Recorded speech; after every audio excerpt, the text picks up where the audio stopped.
Ako. Sige, 1, 2, 3. Magandang umaga mga kaibigan.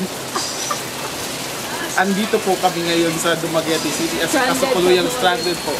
Kami po sana'y papuntang Siquijor. Ngunit datapwat kami na-inform ng aming hotel staff na alas 6 po ng umaga ang supposedly ay aalis ang barko patungong Siquijor.